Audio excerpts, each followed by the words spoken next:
नमस्कार दोस्तों, village startup में आपका स्वागत है। आज की इस वीडियो में हम वाराणसी शहर में चल रहे जरूरी प्रोजेक्ट्स देखेंगे। इसमें हम इंफ्रास्ट्रक्चर, टूरिज्म, आईटी से संबंधित प्रोजेक्ट देखेंगे। दोस्तों, वाराणसी शहर भी उत्तर प्रदेश में महत्वपूर्ण औद्योगिक शहर के रूप में विकसित हुआ। दोस्तों, बात करें वाराणसी शहर में प्रमुख उद्योग की तो ये मलमल, रेशमी कपड़े, परफ्यूम, आइवरी वर्क, स्क्रिप्चर इन सबसे संबंधित है। वाराणसी शहर का मुख्य निर्यात जैसे मिर्जापुरी कालीन धोरी, पीतल के बर्तन, तांबे के बर्तन, लकड़ी, मिट्टी के खिलौने, हस्तशिल्प, सोने के आभूषण और संगीत वाद्य यंत्र से संबंधित है। दोस्तों, वाराणसी शहर में टूरिज्म दूसरी सबसे बड़ी इंडस्ट्री है। वाराणसी शहर प्रधानमंत्री नरेंद्र मोदी का संसदीय क्षेत्र है। यहाँ से प्रधानमंत्री नरेंद्र मोदी 2 बार लगातार लोकसभा क्षेत्र से विजयी रहे, 2014 और 2019 से अभी तक। और इस समय काल में उन्होंने वाराणसी शहर में कई सारे प्रोजेक्ट शुरू किए जो पूरे हो चुके हैं और कुछ प्रोसेस में है।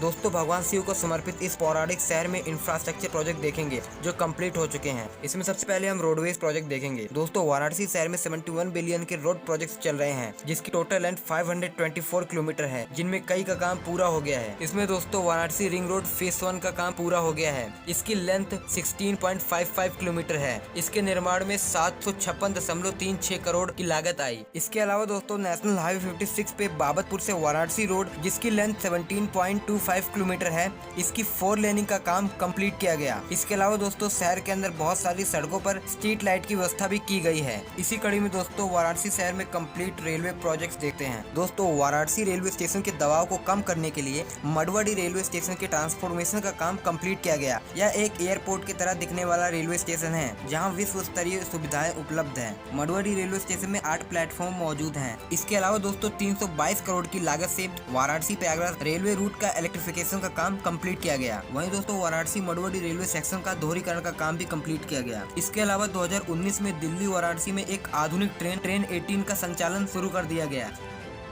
वहीं दोस्तों वाराणसी शहर में नेशनल वाटरवे 1 के डेवलपमेंट के तहत वाराणसी में 12 नवंबर 2018 में इनलैंड रिवर पोर्ट का काम पूरा हुआ, जिस पोर्ट का नाम वाराणसी मल्टी मोडल टर्मिनल है।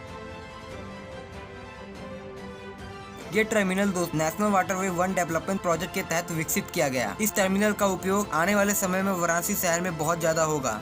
चलिए दोस्तों, अब हम इलेक्ट्रिसिटी से संबंधित खत्म हुए प्रोजेक्ट देखते हैं। दोस्तों, वाराणसी शहर में इलेक्ट्रिसिटी प्रोजेक्ट की बात करें तो वाराणसी शहर में 16 स्क्वायर किलोमीटर से भी अधिक लंबी भूमिगत लाइन की परियोजना थी, जिसमें दोस्तों कुल लागत 432 करोड़ आई। और दोस्तों इस प्रोजेक्ट में अंडरग्राउंड वायरिंग करनी थी, जिसका काम 2018 में कंप्लीट हो गया। ये बहुत ही तेजी से कंप्लीट हुआ है और वाराणसी शहर में दोस्तों ये काम आसान नहीं था। इससे दोस्तों खंभों पे जो तारों का बोझ होता है वो कम हो गया है। इसके अलावा दोस्तों 218 करोड़ की लागत से 120 MLD क्षमता वाले STP का निर्माण हुआ। इसका निर्माण गोइठा में पूरा हुआ। इस सीवेज लाइन से 25,000 लोग जुड़ गए हैं। तो दोस्तों ये कुछ प्रोजेक्ट्स थे जो वाराणसी शहर की आधारभूत संरचना को विकसित करने के लिए शुरुआती कदम थे। अब दोस्तों हम वाराणसी शहर में अंडर कंस्ट्रक्शन और प्रपोज प्रोजेक्ट देखेंगे। इसी संदर्भ में दोस्तों हम सबसे पहले इंफ्रास्ट्रक्चर प्रोजेक्ट देखेंगे। सबसे पहले रोडवेज प्रोजेक्ट देखते हैं। दोस्तों वाराणसी शहर में कई रोड प्रोजेक्ट्स प्रस्तावित और निर्माणाधीन है। वहीं दोस्तों नेशनल हाईवे 2 जो कि वाराणसी से औरंगाबाद है, इस हाईवे की 6 लेनिंग का काम चल रहा है। इसके अलावा दोस्तों रिंग रोड फेज 2 जिसका 100% लैंड एक्वाइजिशन का काम पूरा हो चुका है, जिसकी कुल लागत 1355 करोड़ रुपए है। इसका निर्माण भी शुरू हो चुका है। और इतना ही नहीं दोस्तों, नेशनल हाईवे 233 को 4 लेन तक एक्सटेंड किया जा रहा है। इसके निर्माण को 3 भागों में बांटा गया है। ये निर्माण 117.55 किलोमीटर में हो रहा है। अगर दोस्तों इसका अपडेट देखें तो ये अभी अंडर कंस्ट्रक्शन प्रोसेस में है। इसके अलावा लिंक रोड के माध्यम से वाराणसी को पूर्वांचल एक्सप्रेसवे से जोड़ा जाएगा। ये प्रोजेक्ट अभी प्रस्तावित है। इसके लिए दोस्तों जल्द ही लैंड एक्वाइजिशन का काम शुरू हो सकता है। तो दोस्तों ये कुछ रोड प्रोजेक्ट है। वहीं दोस्तों बात करते हैं वाराणसी शहर की एयर कनेक्टिविटी की। तो दोस्तों वाराणसी शहर में लाल बहादुर इंटरनेशनल एयरपोर्ट मौजूद है, यानी कि दोस्तों ये एयर कनेक्टिविटी से अच्छे से जुड़ा हुआ है। इसके अलावा दोस्तों वाराणसी शहर की यातायात व्यवस्था को सुदृढ़ करने के लिए कई सारे प्रोजेक्ट्स चलाए जा रहे हैं, जैसे कि इलेक्ट्रिक बस, रोपवे प्रोजेक्ट और मेट्रो लाइट्स। चलिए दोस्तों इन प्रोजेक्ट्स के बारे में देखते हैं। दोस्तों यूपी गवर्नमेंट उत्तर प्रदेश के 9 शहरों में इलेक्ट्रिक बस चलाना चाहती है, जिसमें वाराणसी भी शामिल है, जिसके तहत वाराणसी शहर को 50 इलेक्ट्रिक बस मिलेंगी। इन बसों के चार्जिंग स्टेशन और वर्कशॉप के लिए मिर्जा मुराद क्षेत्र के गौर मधुकर शाह गाँव में 1.30 एकड़ भूमि पहचानी गई है। दोस्तों चार्जिंग स्टेशन और वर्कशॉप के निर्माण के लिए 18 12 करोड़ खर्च होने का अनुमान है। दोस्तों चार्जिंग स्टेशन जैसे ही बन जाएगा इन बसों का संचालन शुरू कर दिया जाएगा। इन बसों को 4 रूट पर चलाने का प्रस्ताव तैयार है। ये 4 रूट कुछ इस प्रकार हैं: बावतपुर एयरपोर्ट से लंका, राजघाट से लंका, कैंट से लंका और रामनगर से लंका, ये सारे रूट शामिल है। दोस्तों इलेक्ट्रिक बस यातायात की व्यवस्था को अच्छा करने के लिए अच्छा विकल्प है। वहीं बात करें वाराणसी मेट्रो प्रोजेक्ट की, तो दोस्तों वाराणसी में रैपिड मेट्रो ट्रांसिट सिस्टम प्रस्तावित था जिसे कैंसिल कर दिया गया और इसके बाद यहाँ लाइट मेट्रो चलाने का प्रस्ताव रखा। जनवरी 3, 2020 में पीएमओ ने वाराणसी लाइट मेट्रो को अप्रूव कर दिया। इस प्रोजेक्ट में दोस्तों 2 कॉरिडोर होंगे, जिसमें वाराणसी फेज 1 जो कि भेल से बीएचयू जिसकी लंबाई 19.35 किलोमीटर होगी, जिसमें दोस्तों 17 स्टेशन आएंगे। जल्द ही इस पर काम शुरू हो सकता है। कुछ ही सालों में दोस्तों वाराणसी शहर में लाइट मेट्रो ऑपरेशनल हो सकती है। दोस्तों पहले फेज के लाइट मेट्रो कॉरिडोर में 7,000 करोड़ खर्च होने का अनुमान है। इस पे दोस्तों जल्द ही तेजी से काम शुरू हो सकता है और दोस्तों ये यातायात व्यवस्था वाराणसी शहर के लिए बहुत ही अच्छी होगी। वहीं दोस्तों रैपिड मेट्रो वाराणसी शहर में इम्प्लीमेंट करने में काफी दिक्कत आ रही थी, इसीलिए दोस्तों लाइट मेट्रो को इस शहर के लिए चुना गया। दोस्तों यातायात से संबंधित एक और महत्वपूर्ण प्रोजेक्ट के बारे में देखते हैं, जिसका नाम है रोपवे प्रोजेक्ट इन वाराणसी। दोस्तों वाराणसी शहर में रोपवे को अच्छा विकल्प माना गया है। पीएमओ ने वाराणसी शहर में रोपवे चलाने के प्रस्ताव को अप्रूव कर दिया है। इसके साथ साथ इसका रूट भी निश्चित कर दिया गया है। दोस्तों परिवहन का ये विकल्प पुरानी काशी के लिए है, जहाँ संरचना को तोड़ना मुश्किल है और यहाँ की पुरानी संरचना बहुत ही महत्वपूर्ण है। इसीलिए दोस्तों ये विकल्प इस क्षेत्र के लिए काफी अच्छा माना जाता है। रोपवे का रूट शहर के मुख्य चौराहे से रथ यात्रा तक, वाराणसी रेलवे स्टेशन से खिड़किया तक, इसके अलावा मार घाट से विंडोजा घाट तक, इन रूट्स पे इसको संचालित करने का प्रस्ताव प्रस्तावित है। जैसे ही दोस्तों इस पे काम शुरू होगा, ये लगभग 2 साल के अंदर ऑपरेशनल हो सकता है।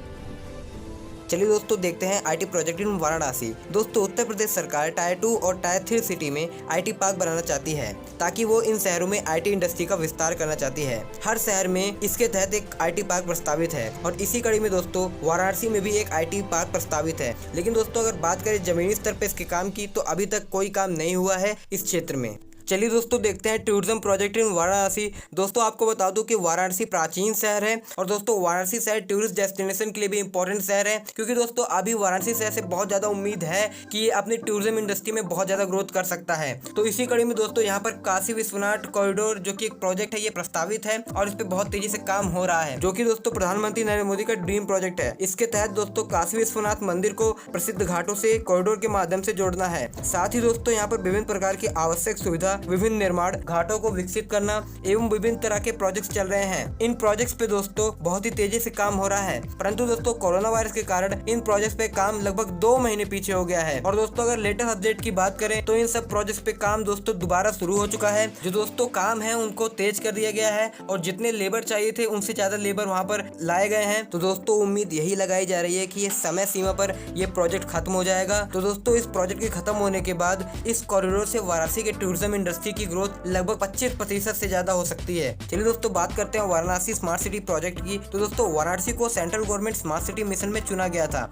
जिसके तहत तो वाराणसी शहर को स्पेसिफिक तरीके से डेवलपमेंट करने का मास्टर प्लान तैयार है। साथ ही दोस्तों इंडो जापान साझेदारी के तहत वाराणसी स्मार्ट सिटी परियोजना का कार्य चल रहा है। इसके तहत दोस्तों कई प्रोजेक्ट्स पे काम चल रहा है और कई प्रोजेक्ट्स का काम पूरा हो चुका है। इनमें दोस्तों क्लीनिनेस, स्मूथ ट्रैफिक मैनेजमेंट, इन सब पर ध्यान दिया जा रहा है। और इसके अलावा दोस्तों घाट्स का रिनोवेशन, पानी की टंकियों का रिनोवेशन, आधुनिक पार्किंग व्यवस्था, पुरानी पुलिस स्टेशन का पुनर्निर्माण, आवारा पशुओं को सड़कों से दूर करना, सड़कों की मरम्मत, वाराणसी शहर में नई तकनीक विकसित करना जैसे data center, command and control center, surveillance और traffic camera, traffic control system, street light की व्यवस्था, पुरानी संरचना का रिनोवेशन आदि प्रोजेक्ट्स पे काम हो रहा है। और दोस्तों कई प्रोजेक्ट्स का काम पूरा हो चुका है। और दोस्तों जिन जिन प्रोजेक्ट्स का काम पूरा हो चुका है, अगर आप वाराणसी शहर से हैं तो आप दोस्तों बता सकते हैं और किन किन प्रोजेक्ट्स पे काम चल रहा है। तो दोस्तों वाराणसी शहर स्मार्ट सिटी मिशन के तहत अपनी शहरी संरचना को विकसित कर रहा है। चलिए दोस्तों इसके अलावा एक बहुत बड़े प्रोजेक्ट की बात करते हैं, जो कि दोस्तों प्रस्तावित है, जिससे दोस्तों आने वाले समय में वाराणसी शहर में औद्योगिक विकास की गति तेज हो जाएगी। तो बात करते हैं दोस्तों वाराणसी इंडस्ट्रियल कॉरिडोर की। वाराणसी शहर एक औद्योगिक शहर है, परंतु कई सालों से यहाँ कोई बड़ा उद्योग नहीं लगा। दोस्तों प्रधानमंत्री नरेंद्र मोदी वाराणसी शहर में औद्योगिक विकास करना चाहते हैं, जिसमें दोस्तों वो यहाँ पर एक इंडस्ट्रियल कॉरिडोर विकसित करना चाहते हैं। इसके अलावा दोस्तों अमृतसर दिल्ली कोलकाता इंडस्ट्रियल कॉरिडोर के तहत यहाँ इंडस्ट्रियल इंडस्ट्रियल कॉरिडोर का विकास जरूरी है। यह शहर ईस्टर्न डेडिकेटेड फ्रेट कॉरिडोर से भी गुजरता है। इसी कड़ी में दोस्तों industrial corridor ring road phase 2 पे प्रस्तावित है। इसको दोस्तों पीएमओ से मंजूरी मिल गई है। यह कॉरिडोर 20 किलोमीटर के क्षेत्र में बनाया जाएगा। इस क्षेत्र में राष्ट्रीय कंपनियां और प्राइवेट कंपनियां उद्योग लगा सकती हैं। इसका काम दोस्तों जल्द शुरू हो सकता है। इससे दोस्तों स्थानीय लोगों को रोजगार मिलेगा और इसके अगल बगल क्षेत्रों का विकास होगा। तो एक तरह से दोस्तों ये इंडस्ट्रियल कॉरिडोर वाराणसी के लिए वरदान साबित हो सकता है। वाराणसी के औद्योगिक विकास में महत्वपूर्ण भूमिका निभा सकता है। तो दोस्तों आपको वीडियो पसंद आए तो वीडियो को लाइक करें, चैनल को सब्सक्राइब करें। धन्यवाद आपका इस वीडियो को देखने के लिए।